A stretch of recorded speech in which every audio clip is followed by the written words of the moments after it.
Let me ask you something simple that cuts deep. When did you sign up for a small life? What year was it? What day? You don't remember, do you? That's because nobody handed you a pen. They trained you into it, bit by bit, reward by reward, warning by warning, until one morning you woke up and being small just felt like your personality. Think back. When you were loud, curious, stubborn, you got labeled too much. When you were calm, agreeable, easy to handle, you got praised. Gold stars, extra screen time. Such a good kid. You were never just learning right and wrong. You were learning something more dangerous, how to make yourself convenient. Don't question adults. Don't make people uncomfortable. Don't push back when you're hurt. Smile. Share. Be understanding. Be patient. Be polite. Every environment repeated the same song with slightly different lyrics. Home, school, sports, church. The message was consistent. If you turn down your volume, we'll like you more. Crying made you dramatic. Anger made you disrespectful. Saying no made you selfish. So you adapted. You became good at swallowing words that burned your throat. You became good at apologizing even when you felt wronged. You became good at laughing off disrespect so nobody would call you sensitive. On the outside, it looked like maturity. On the inside, it was the beginning of self-erasure. Fast forward to now. You're older, but the script hasn't changed. At work, you take on extra tasks because you don't want to be difficult. You keep quiet in meetings because you don't want to sound arrogant. You give people second, third, or fourth chances because you don't want to be cold. You soften your opinions. You hide your ambition. You shrug off jokes that are actually insults. And you tell yourself this is what good men do. They endure. They understand. They wait their turn. Meanwhile, look around.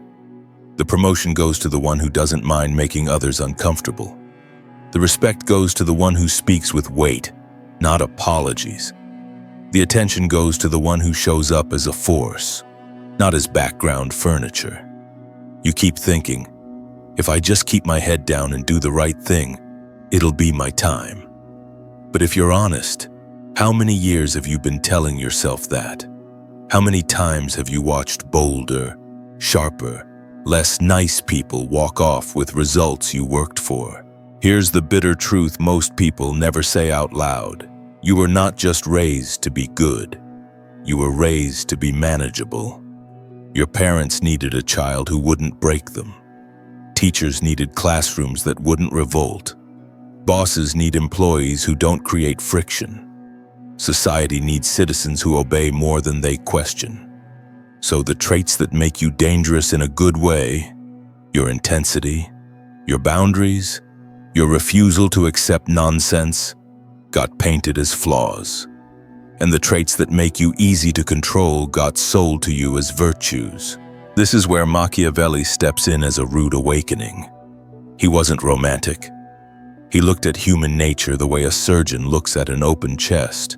No filters, no fairy tales. He understood something you were never told directly.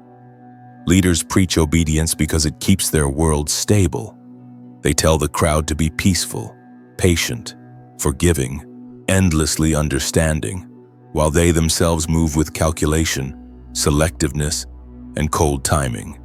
One rule book for them, another rule book for you. Once you see that, it stings. Because suddenly all those moments where you stayed quiet, all those times you waited to be chosen, all those situations where you made yourself smaller so others could feel bigger, they stop looking noble. They start looking like exactly what they were, unpaid sacrifices to keep everyone else comfortable. That's a hard pill to swallow. But until you swallow it, you can't change anything. This doesn't mean your kindness is fake. It doesn't mean your empathy is worthless. It means those parts of you have been used against you. Every time you bit your tongue to keep the peace. Every time you took the blame to be the bigger person. Every time you stayed loyal to people who would not hesitate to drop you if it suited them. You were paying a price you didn't even know you were being charged. Tonight, I'm asking you to do something most people never have the courage to do. Look straight at the contract you've been living under. The unwritten deal that says, if I stay small, if I stay soft, if I stay endlessly understanding, life will eventually reward me. Has it? Has that contract actually paid you back? Or are you exhausted, resentful, and quietly angry at how invisible you've become? Because here's the point where everything starts to shift. You can't rewrite your life until you understand the game you're in. You were taught the rules that make you easy to manage, but not the rules that actually generate respect. Those are different, radically different. And once you see the gap between what people say they value and what they actually respond to, you won't be able to unsee it. In the next part, I'm going to pull that curtain back for you. We're going to talk about the real laws that decide who gets listened to, who gets dismissed, and who quietly runs the room. Because if you keep living by the wrong rule book, it doesn't matter how good your heart is, you're going to keep losing the same game. Let's talk about why you can be a good guy and still get treated like background noise. Because it's not random. There are laws running underneath every interaction you have. Nobody wrote them on a poster. Nobody explained them in school. But everyone is following them instinctively. These are the laws that decide who gets interrupted and who gets heard, who gets chased and who gets taken for granted, who gets considered and who gets used. Here's the first one. People don't respond to what you intend. They respond to what you signal. You can have the purest heart in the room, but if your behavior signals, I'll always understand, I'll always wait, I'll always adjust. The world reads that as low priority. You might be thinking, but I'm just being nice. They're not reading nice. They're reading no consequences. That's how the human brain works under stress. It conserves energy by leaning on people who won't push back. Watch how people treat the man who explains himself constantly. He texts long paragraphs to show he means well. He over-apologizes when there's a slight misunderstanding. He rushes to reassure everyone he's not upset. People don't think, wow, what a thoughtful soul. They think, he'll always bend. I don't need to worry. Compare that to the man who answers in fewer words, who doesn't rush to smooth over every awkward silence, who doesn't feel the need to justify his every move. People lean in around him. They choose their words more carefully. They may not even know why. Machiavelli understood this long before there were text messages and group chats. He saw that respect and power stick to those who are not easily read and not easily moved.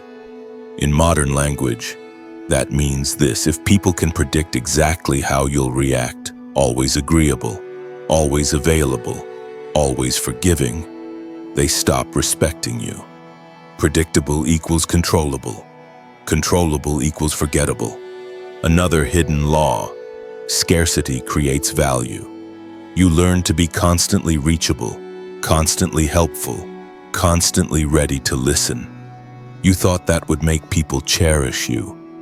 But when you are always there, always saying yes, always no problem, I'll handle it, you teach people that your time and energy cost nothing. And if it costs nothing, they treat it like nothing. Now watch what happens when you start treating your time like something that matters. You don't answer every call. You don't leap on every favor. You don't explain every boundary. At first, people get confused, then annoyed. But underneath that annoyance is a shift. I can't just use this person. I have to consider them. Here's another one you probably feel in your gut but never had words for. Respect follows consequence. Not drama, not screaming, consequence. If someone repeatedly crosses your line and nothing changes in how you show up, you have trained them that your line is decoration. If a friend flakes on you 5 times and you're still instantly available the 6th, you've taught them that your schedule is flexible. Theirs is important. If a partner disrespects you and you respond by chasing more, explaining more, begging to fix things, you've just told them whose approval is more valuable. Hint, it's not yours. Once you start noticing these laws, you'll see them everywhere. The coworker who barely contributes but somehow gets deference in every meeting. The quiet guy in the group who doesn't talk much, but when he does, everyone pauses. The woman who says no without a long explanation and is treated like her time is gold. They're not necessarily smarter than you, kinder than you, or more deserving. They're just aligned with the hidden laws of respect, while you've been obeying the public rules printed on motivational posters. This is the split Machiavelli would point to if he were sitting across from you right now. There's the story society tells you. Be endlessly open, endlessly forgiving, endlessly patient, and people will love you for it. And then there's what people actually reward: boundaries, selectiveness, controlled access, and the quiet willingness to walk away. Until you see that split, you'll keep wondering why your life doesn't match what you were promised. So here's the real question. If these are the laws that actually run your world, why were you trained to do the opposite? Why were you conditioned to talk more, give more, wait more, explain more? In the next section, we're going to dig into that. We're going to break down exactly how society trains you to disarm yourself, step by step, so you can finally stop playing the role you never consciously chose. Now that you see the gap between what people say they respect and what they actually respond to, the next question is ugly but necessary. Who taught you to break every one of those laws? That didn't happen by accident. You were trained into it. Not once, not by one person, but in layers, over years, until disarming yourself felt like just who I am. It starts early, when you still believe every adult is telling you the truth. You're not just told to share, you're told that wanting to keep something for yourself is selfish. You're not just told to apologize, you're told that holding your ground is making a scene. You're not just told to be honest, you're pushed to spill everything you feel so the adults can manage you. They're not villains. They're overwhelmed people trying to keep order. And the easiest child to manage is the one who always backs down, always explains, or always folds. School tightens the screws. You learn quickly that standing out in the wrong way gets you labeled. Too intense, too opinionated, too quiet, too loud. So you sand down your edges. You figure out which version of you gets the least friction. Maybe it's the clown. Maybe it's the agreeable guy. Maybe it's the invisible background kid who never causes trouble. But underneath all of those masks is the same adjustment. If I give people less resistance, life hurts less. And every time you make that trade, you give away a piece of your natural power. Then you grow up and think you've outgrown all that. You haven't. The training just changes costume. Workplaces love the employee who will go the extra mile with no extra pay, take on the late shifts, absorb the blame when a team project fails. They call it team spirit. Notice something. The person who pushes back on unfair workload gets called difficult, but also gets negotiated with. The person who swallows everything gets a pat on the back and one more task. You've been given a choice, over and over, peace today, or respect over time. And most of your life, you've chosen peace. Relationships play the same game. If you really care, you'll understand. You'll be patient. You'll forgive. Translation: if you really care, you'll ignore your own limits so I never have to look at mine. You want to be loving, so you tolerate patterns you hate. You want to be loyal, so you stay longer than is healthy.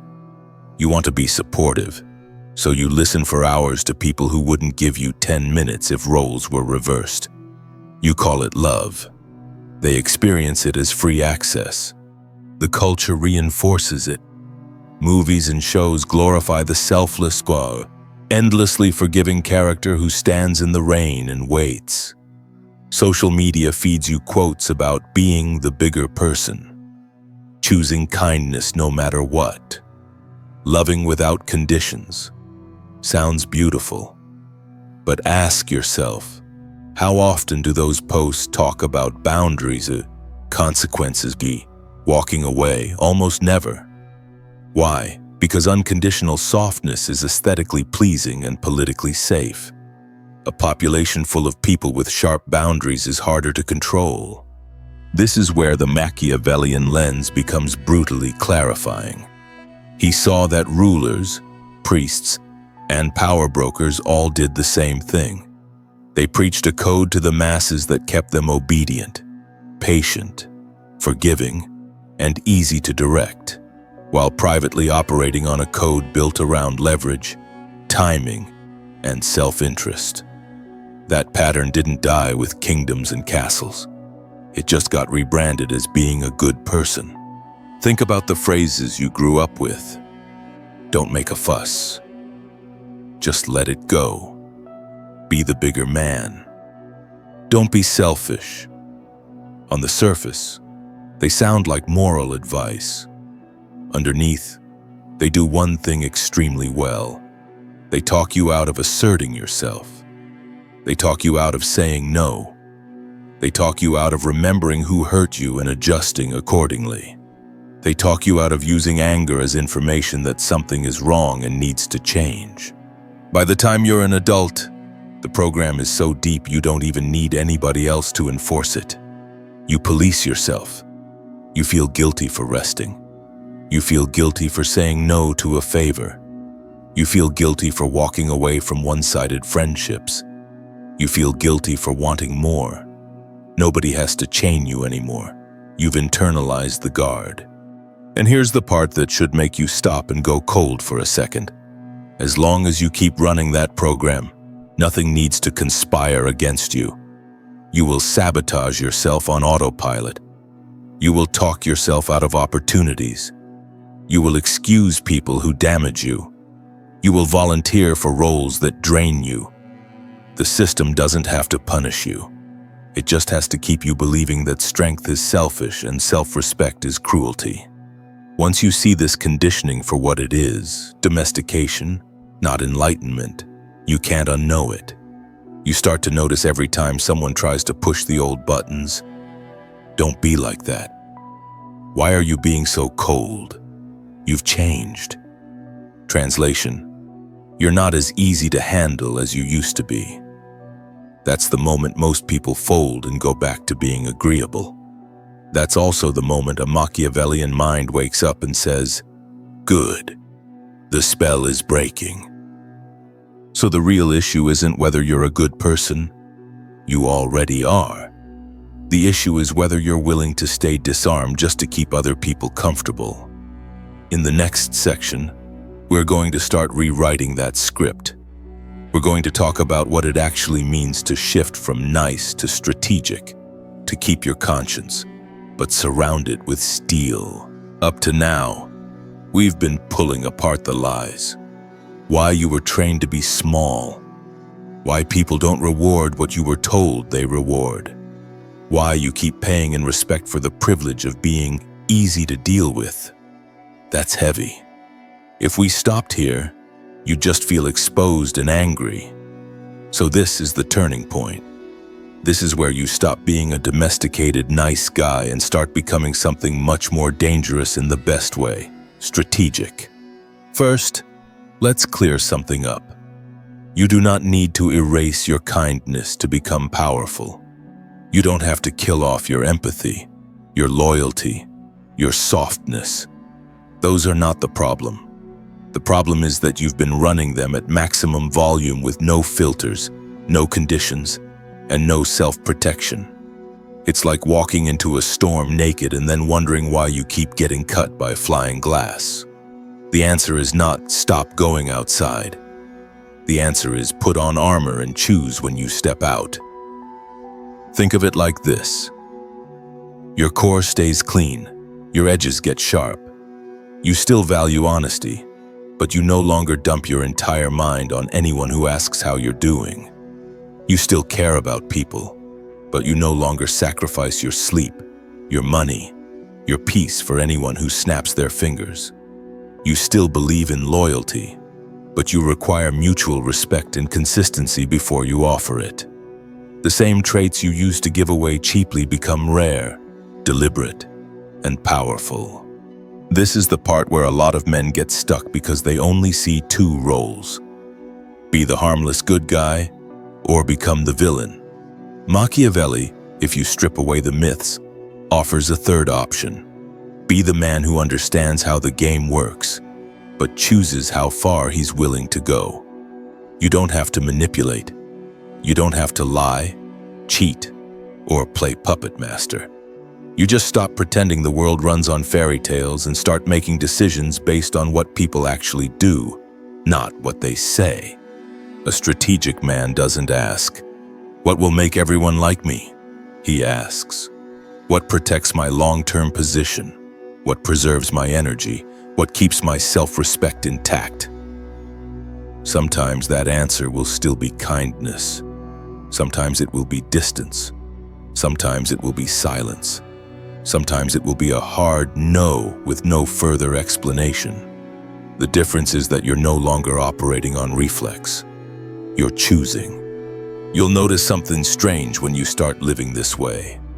At first, some people will accuse you of being cold, selfish, or different. That's because the version of you they were used to was convenient for them. You folded. You forgave fast. You never made them confront the cost of their behavior. Now there's friction. That friction is not a sign you're becoming worse. It's a sign your spine is growing back. If you want a simple line to hold on to, take this. My heart stays open. My gates stay guarded. You're not shutting down. You're not going numb. You're simply refusing to let everyone walk straight into your inner world with muddy shoes. Only those who show respect, effort, and consistency get closer. Everyone else gets a limited version of you.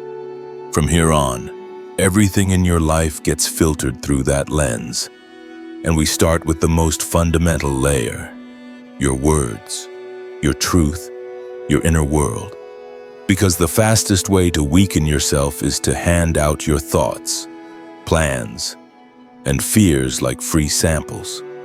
In the next section, I'm going to show you how controlling what you reveal and what you don't quietly rewrites how the world orbits around you. Let's start with something nobody told you in school. The first battlefield of power isn't money, muscles, or status. It's information.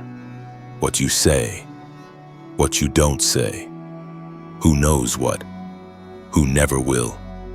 If people can see straight through you, every thought, every plan, every fear, you might be honest, but you are not powerful. You are easy to move. Think about the times you've lost respect without understanding why. You met someone new and within an hour you told them your whole life story, every trauma, every regret, every failure. You thought, I'm being real, I'm being open. But watch what usually happens after that. The dynamic shifts. They become the evaluator. You become the one hoping they won't judge you. You handed them the judge's robe yourself. Or at work, someone asks, so what are your plans here? Where do you see yourself going? And you dump everything. Every ambition, every fear about being stuck, every frustration with your current role. Now they know exactly how to manipulate you, exactly which promises to dangle, exactly which fears to press when they need you to stay in line. You gave them a map to your buttons. Here's the shift. Power doesn't come from saying everything. Power comes from choosing what never leaves your mouth. A Machiavellian mind understands this instinctively. He doesn't lie all the time. That's amateur hour. He just doesn't broadcast his inner world to people who haven't earned that access. He lets people see the part of him that serves his position. The rest stays behind the curtain, where nobody can poke it. You don't have to become some mysterious movie villain. You just need to stop treating your thoughts and feelings like public property. Not everyone gets to know why you made a decision. Not everyone deserves to hear the full breakdown of what you're struggling with. Not everyone has earned the right to hear your biggest plans before they're real. Start imagining that every question aimed at you passes through a filter. Before you answer, you ask yourself, does sharing this strengthen me or weaken me? Does it protect me or expose me? Does it give this person leverage, or does it simply give them information they haven't earned? That 3-second pause alone, before you reply, before you type, before you overshare, will change your life. Look at your social media for a second. How much does it reveal about what scares you, what enrages you, what you crave? Every rant, every emotional post, every "I'm done with people" story tells the world exactly where you're soft. You think you're venting. What you're actually doing is handing strangers a blueprint to your mind. A strategic man doesn't feed that machine. He might share pieces, but never the wiring diagram. And this isn't just about hiding weakness. It's also about protecting your momentum. Ever notice how talking about a big plan sometimes kills your drive to execute it? You tell everyone you're going to start the business, get in shape, move cities. You get a little dopamine hit from their reactions. Suddenly, the urgency fades. In a Machiavellian frame, you don't announce revolutions. You build quietly and let people choke on the results. Mystery isn't a costume. It's a side effect of self-respect. When you stop oversharing, people lean in. They notice your words carry more weight because you don't spill them everywhere. They sense that you know things you're not broadcasting. They feel, on some instinctive level, I can't just pull this person into my drama and get a full download. I have to earn my way in. That shift alone changes how they talk to you, joke with you, even argue with you. I want you to try something small. Next time someone pushes for details about your love life, your money, your plans, give them 30% of what you'd usually say. Clear, polite, but limited. Then stop talking. Don't rush to fill the silence. Don't nervously over-explain and watch what happens. Some people will push harder. Some will get uncomfortable. But underneath all that, you'll feel something you haven't felt in a long time. Control over your own narrative. If you want a line to anchor this in your mind, let it be this: not every question deserves a full answer. Say it to yourself when you're about to vent to the wrong person. Say it when you start typing a paragraph you'll regret. Say it when someone is trying to rush you into revealing more than you're ready to give. Once your truth stops spilling everywhere, something interesting happens. You become heavier, not in body, but in presence. People sense there's more beneath the surface. That more is your gravity, and gravity pulls respect. But controlling your truth is only the first dark shift. Because even if you master silence, if you still give everyone access to your time, your energy, your loyalty, you're still bleeding power. So in the next section, we're going to take this further. We're going to talk about who gets to stand close to you at all, and what happens when someone proves they don't deserve that place. Now that you've started guarding your truth, we have to deal with the next leak in your system: access. Because it doesn't matter how carefully you speak if anyone can walk into your life, sit on your energy, and leave their mess behind. A man with no boundaries is like a fortress with the gates wide open. Impressive walls, totally useless. Look at how you've been trained to think about being good. Be available. Be loyal. Be forgiving. Be understanding. Always pick up. Always reply. Always give one more chance. On paper, it sounds noble. In practice, it turns you into emotional public property. People wander in and out as they please, taking your time, your focus, your peace, as if it costs you nothing. Why wouldn't they? You've never put a price tag on it. Let's be blunt. If people are comfortable disrespecting you, it's because you taught them they could. Not with one big moment, but with 1,000 tiny surrenders. The friend who cancels last minute and you laugh it off. The partner who talks to you like you're a punching bag and you explain it away as they're just stressed. The family member who constantly dumps their chaos on you, and you answer every call like it's an emergency. You call it love. They experience it as unlimited access. Here's a rule the world will never put on a motivational poster. People respect what they can lose. If someone knows you will keep showing up no matter how they act, they may like you, they may be attached to you, but they will not truly respect you. Why would they? There's no cost, no risk, no edge. Machiavelli understood this at a level most people never reach. He saw that people follow their interests, not their speeches. If there is no consequence for mistreating you, then in the cold math of human nature, your feelings are cheap. That sounds harsh, but look at your own behavior. When have you taken someone most for granted? Probably when you knew they would never leave, never say no, never adjust their behavior no matter what you did.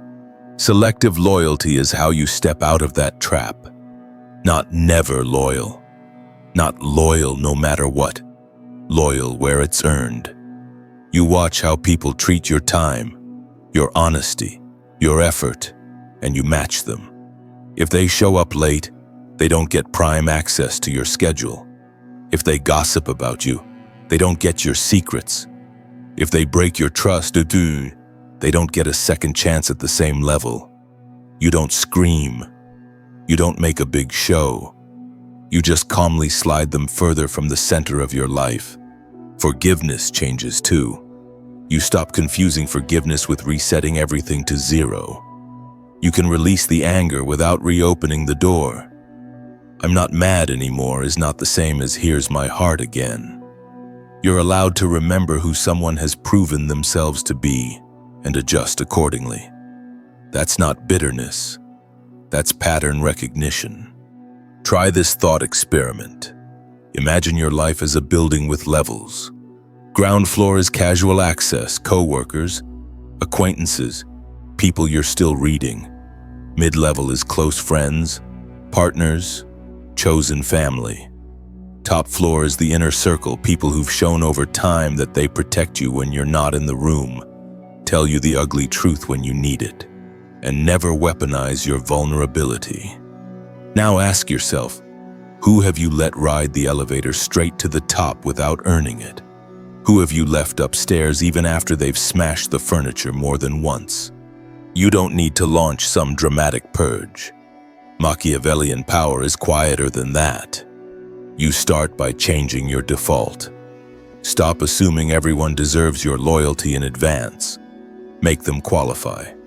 Stop assuming every conflict has to end with you backing down. Let some distance sit there. Stop assuming every relationship must be saved at any cost. Some connections are meant to be downgraded, not repaired. Here's a line to keep in your back pocket. My presence is not guaranteed. Say it in your mind when someone crosses a line. Say it when you feel that old reflex to over-explain, to chase, to fix.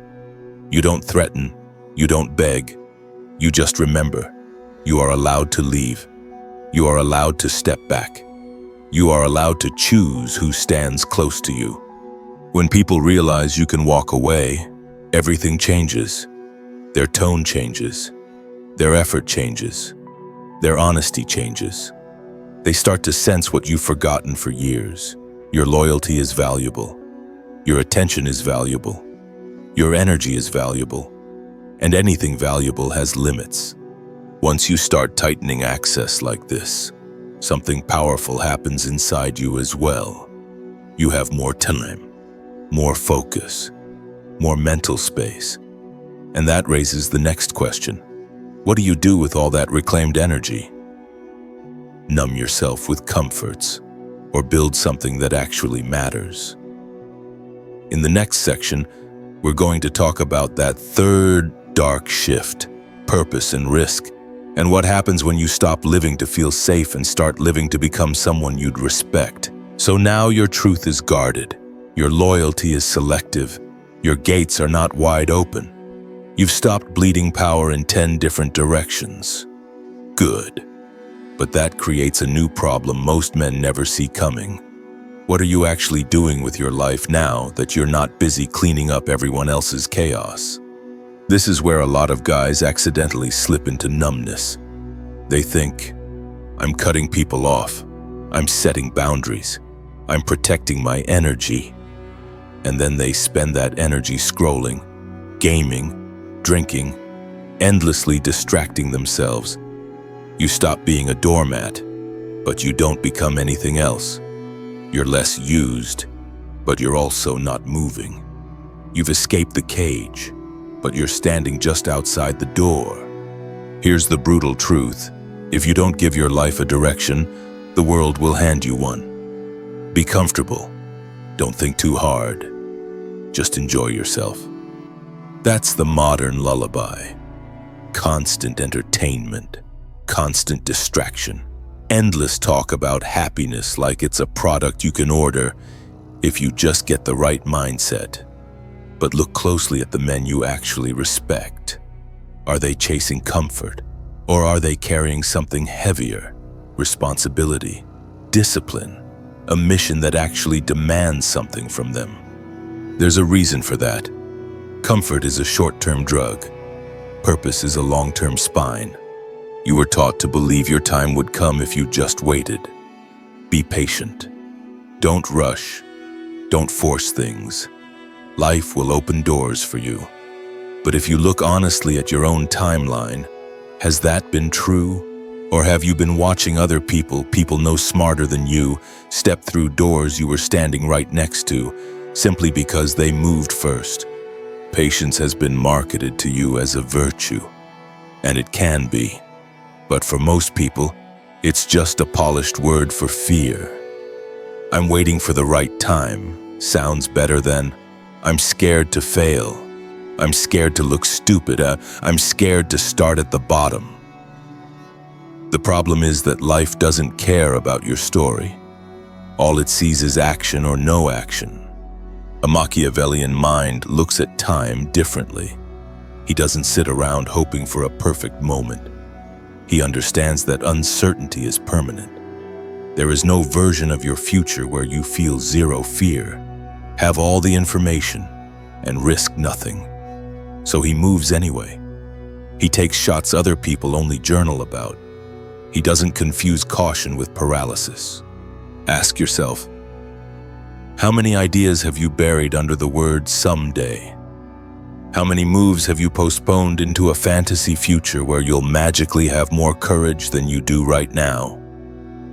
New career, new city, new business, new standards in your relationships. You're not lacking options. You're lacking decisions. And this is where happiness becomes a trap. You've been told life is about feeling good. So the moment a path looks hard, you label it wrong for me. The moment a challenge stings your ego, you call it toxic. The moment consistency feels boring, you bounce and chase a new dopamine hit. You never stay in the fire long enough to change shape. You stay exactly who you are, just with different scenery. Look at the men who carry real weight in this world. They are not floating on a cloud of constant joy. They're tired. They're challenged. They're stretched. But there's a solidity in their eyes you don't see in the guys chasing one more weekend escape. That solidity doesn't come from happiness. It comes from knowing, I am building something bigger than my comfort. I am choosing this load. You don't have to be some billionaire founder or Navy SEAL to live like that. You just have to pick a direction that matters and commit to it harder than you commit to feeling good. It might be mastering a skill until you're undeniable. It might be building a body that can actually carry you into old age. It might be creating a business that frees your time from petty bosses. It might be becoming the stable man your younger self desperately needed. Whatever it is, it will not feel gentle. It will feel like work. It will feel like risk. That's how you know it's real. Risk is not recklessness. Risk is you standing at the edge of something that could change your life and saying, I'm going to move forward even though my hands are shaking. Signing up for the class you feel behind in. Applying for the position you're not 100% qualified for. Having the conversation that might end a relationship or finally make it honest. Putting money on time or reputation on the line for something that actually matters to you. From the outside, people will call you crazy. From the inside, you'll feel something you haven't felt in years. Alive. Here's a sentence I want you to try on. I would rather be bruised building a real life than comfortable watching one. Let it sit for a second. Because if you keep playing it safe, you don't avoid pain. You just trade the sharp pain of growth for the dull, heavy ache of regret. One lasts a season, the other stays with you. Machiavelli would tell you that fortune bends toward the bold, not because the universe is romantic, but because boldness forces movement. It creates new options. It scares people who are counting on your passivity. When you start taking risks aligned with your purpose, you don't become reckless. You become dangerous in a way that makes both enemies and opportunities pay attention. Cut the fantasy that your team will arrive on its own. It won't. Your time shows up when you show up repeatedly, in motion, with skin in the game. The day you stop waiting to be chosen and start choosing yourself is the day your life stops being a hallway and starts being a house you're actually building. Now, as you lean into purpose and risk, there's a shadow we need to address. Because once you start tasting power, there's a temptation to swing too far, to become manipulative, cruel, or numb in the name of strength. In the next section, we're going to draw that line clearly. We'll talk about how to play in a dark world without becoming dark in the ways that destroy you. At this point, if you've really been listening, you're already shifting. You're talking less, revealing less. You're giving access more carefully. You're starting to move with purpose instead of waiting to be chosen. That's power. And whenever a man starts to feel power, two paths open in front of him. On one path, you keep your center. You use what you've learned to protect your team, your mind, your future. You become hard to use, hard to disrespect, hard to move off your mission. On the other path, you start to enjoy the feeling of being untouchable a little too much. You stop caring who gets hurt as long as you win. You justify manipulation as just being smart. You start turning into the very type of person who wounded you. This is the part most dark psychology content skips. The cost of becoming truly empty inside. You can get results that way. Sure, you can lie, cheat, push buttons, and break people's trust to climb. But look closely at men who live like that long term. Paranoid, constantly checking who's turning on them, surrounded by people who secretly hate them. Never able to relax because they know how many bridges they've burned. That's not power. That's a slow motion collapse with expensive furniture. When I say Machiavellian, I'm not handing you a license to be cruel. I'm giving you a lens so you stop being naive. There's a difference. Seeing how people really behave under pressure doesn't mean you have to become the worst version of them. It just means you stop walking into the game blindfolded. So let's draw the line clearly. Using strategy so you don't get exploited, smart. Fabricating stories to wreck someone's reputation because your ego is bruised, rot. Setting boundaries and walking away from one-sided relationships, healthy. Stringing people along just to keep them orbiting you, weakness dressed as dominance. Saying less so others can't weaponize your words, wise. Withholding critical information just to watch someone fail, that's you turning your mind into a blade pointed at whoever's closest. The kind of power we're talking about here is clean. It doesn't leave a trail of bodies behind it.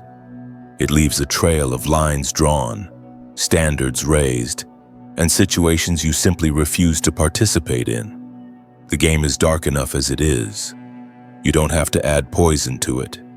You just have to stop drinking everyone else's. Ask yourself this.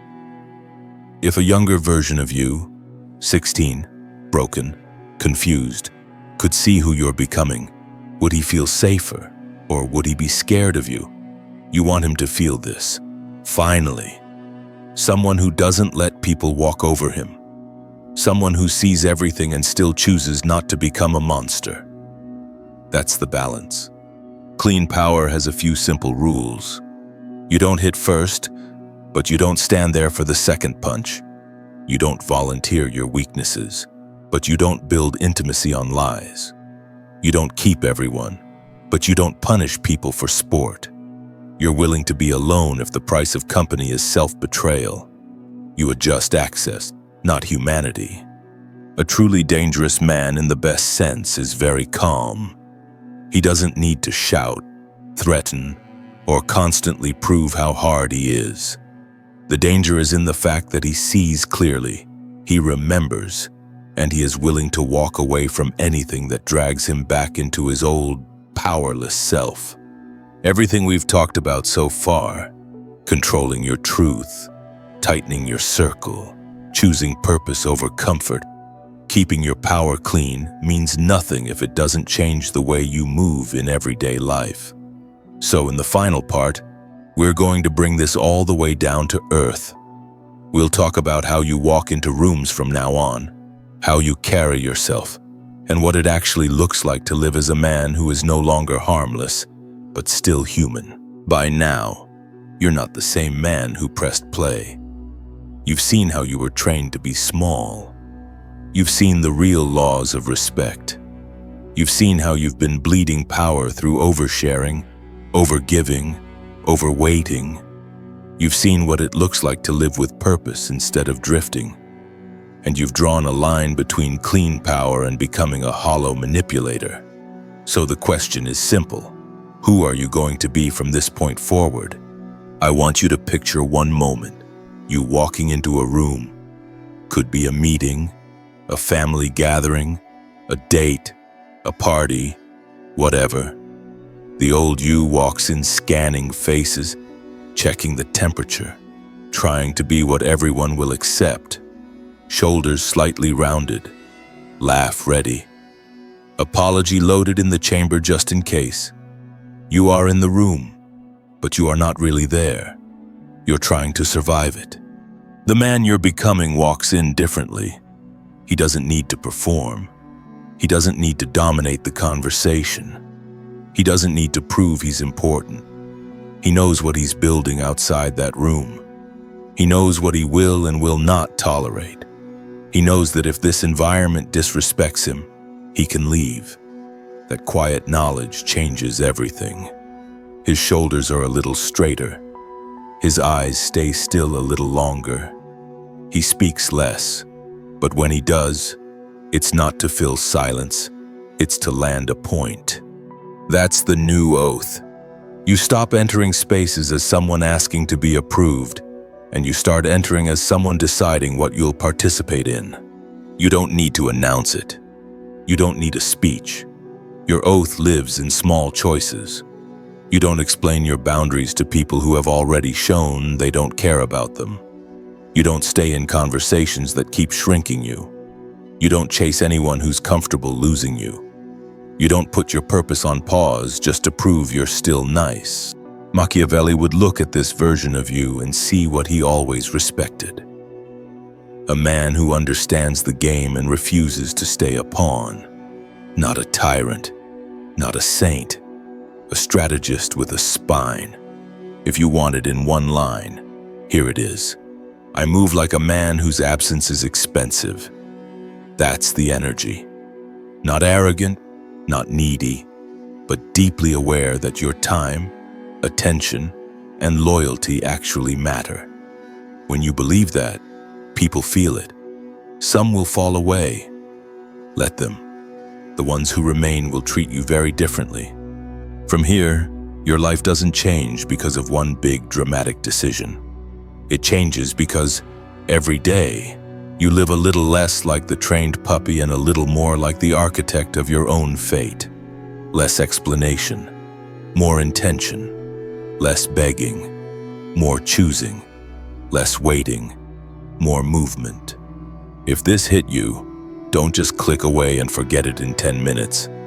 Hit like, subscribe to the channel, and back the work that's backing you. Then close this video, look at your life, and start acting like the man who isn't harmless anymore.